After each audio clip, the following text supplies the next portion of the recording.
Bismillahirrahmanirrahim. Assalamualaikum warahmatullahi wabarakatuh. Selamat pagi anak-anak Ibu 10 Kimia Industri yang hebat. Semoga kalian diberikan kesehatan oleh Allah Subhanahu wa taala dan marilah kita berdoa agar corona cepat berlalu sehingga kita bisa tatap muka di kelas. Marilah kita berdoa sebelum pembelajaran dengan bagi yang muslim membaca doa Rabbi shrah li sadri wa yassir li amri wahlul 'uqdatam bilisani yafqahul qawli. Bagi yang non muslim silakan berdoa menurut agama dan kepercayaan masing-masing. Anak-anak ibu ingatkan lagi bahwasanya Kota Pekanbaru saat ini masih berada dalam zona merah persebaran COVID-19. Oleh sebab itu, Ibu ingatkan kalian agar tetap melaksanakan protokol kesehatan dengan sering mencuci tangan, menggunakan masker di tempat keramaian, menjaga jarak, dan tetap menjaga kesehatan dan kebugaran tubuh.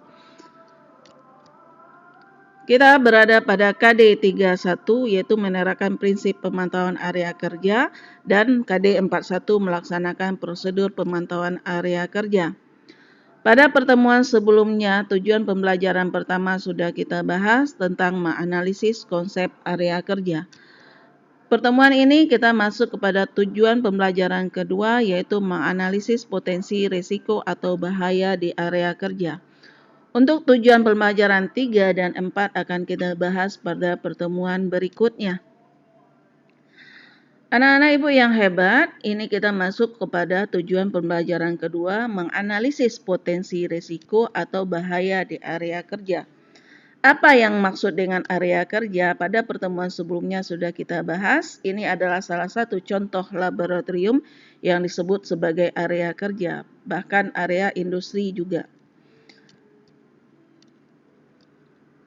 Nah, ini adalah pengertian area kerja yang sudah kita bahas pada pertemuan sebelumnya menurut Undang-Undang Keselamatan Kerja Nomor 1 Tahun 1970. Sekarang kita masuk ke pembelajaran kedua yaitu apakah setiap area kerja ada potensi bahaya atau hazard?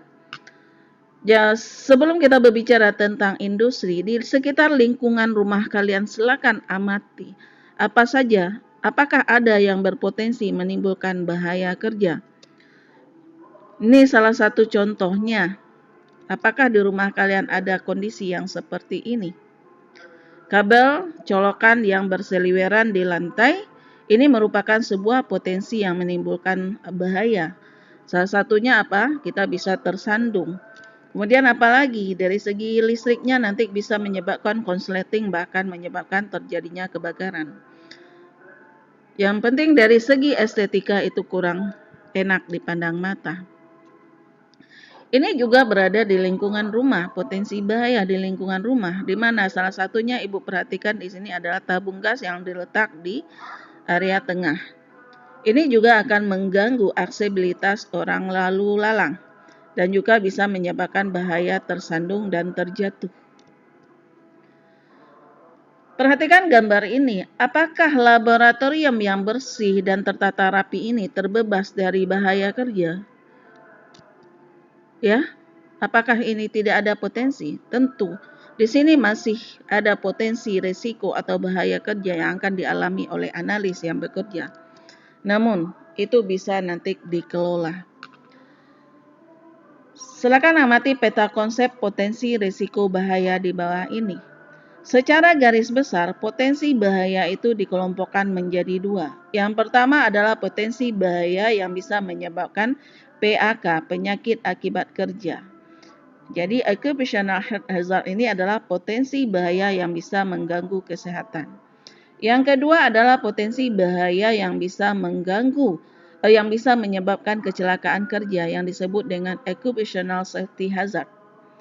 Namun, kedua potensi bahaya dan risiko ini bisa dikelola untuk meminimalisir terjadinya kecelakaan kerja, yaitu di dalam suatu risk management, pengelolaan risiko. Apa saja item dalam pengelolaan risiko? Yang pertama, mulai dari mengidentifikasi risiko. Setiap tahapan kerja itu diidentifikasi potensi risiko apa yang terjadi. Yang kedua adalah menilai risiko. Yang ketiga melakukan kontrol risiko dan yang keempat melakukan pemantauan risiko. Nah, sekarang pembelajaran kita pada 3 KD 31 itu berada pada posisi pemantauan risiko. Ini adalah occupational health hazard, adalah potensi bahaya yang bisa menyebabkan gangguan kesehatan.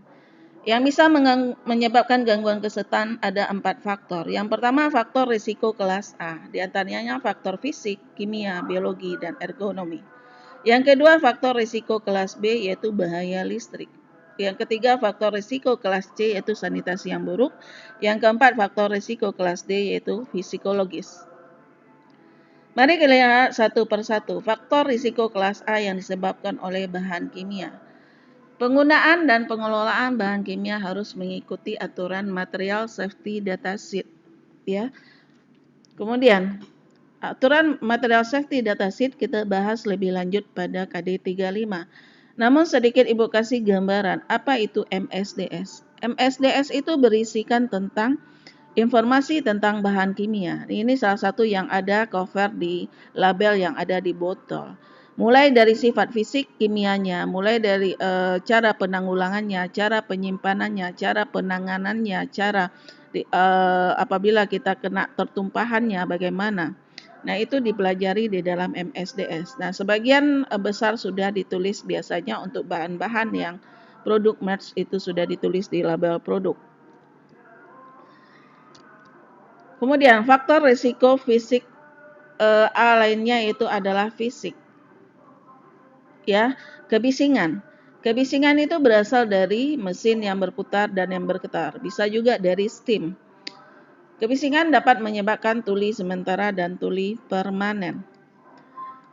Faktor fisik lainnya adalah panas, ya panas dari sumber alat ataupun panas bagi pekerja yang bekerja di outdoor, panas dari matahari, yang ini bisa menyebabkan potensi penyakit akibat kerja yaitu berupa heat stroke.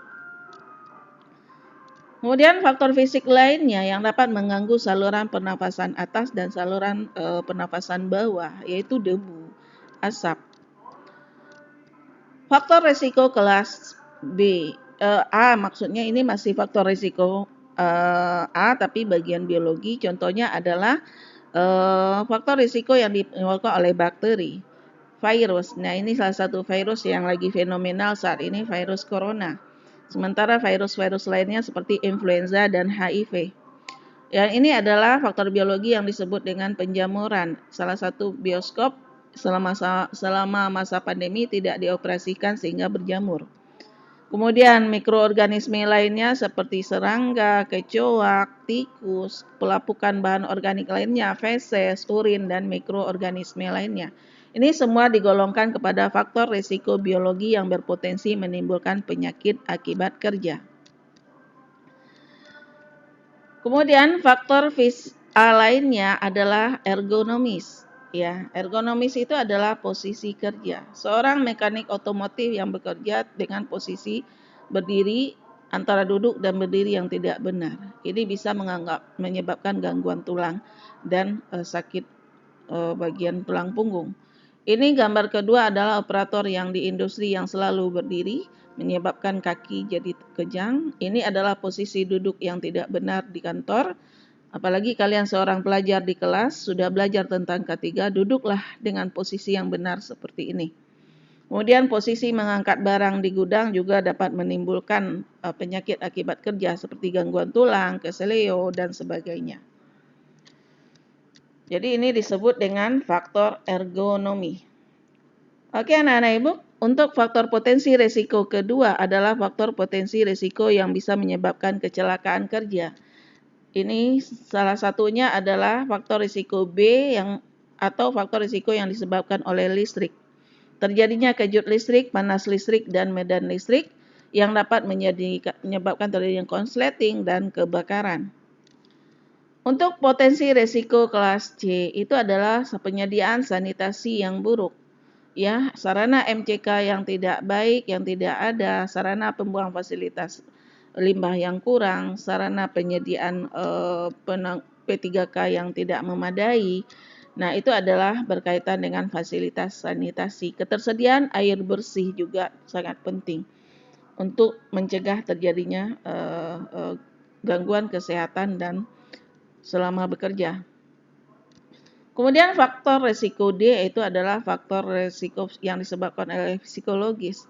Contohnya apa? Stres di saat beban kerja menumpuk, deadline, hubungan yang tidak baik dengan karyawan, hubungan yang tidak baik dengan atasan, dan sebagainya, atau permasalahan rumah tangga yang dibawa ke tempat kerja. Kemudian pelecehan seksual bagian dari faktor resiko yang menyebabkan potensi risiko di area kerja. Kemudian penyakit HIV dan AIDS. Untuk saat ini tentu corona juga salah satu yang berpotensi menimbulkan risiko di area kerja. Apa penyebab bahaya di area kerja? Yang jelas pertama adalah human error, faktor manusianya. Kondisi alam dan bentang alam. Yang terakhir adalah perusahaan tidak menerapkan sistem manajemen keselamatan kesehatan kerja atau yang dikenal dengan SMK 3. Demikianlah yang dapat Ibu sampaikan untuk pertemuan kedua ini. Silakan kalian bergabung di GCR dan kita akan berdiskusi lebih lanjut di GCR. Terima kasih atas perhatiannya. Untuk minggu berikutnya kita akan masuk kepada good housekeeping. Ibu akhiri, Assalamualaikum warahmatullahi wabarakatuh.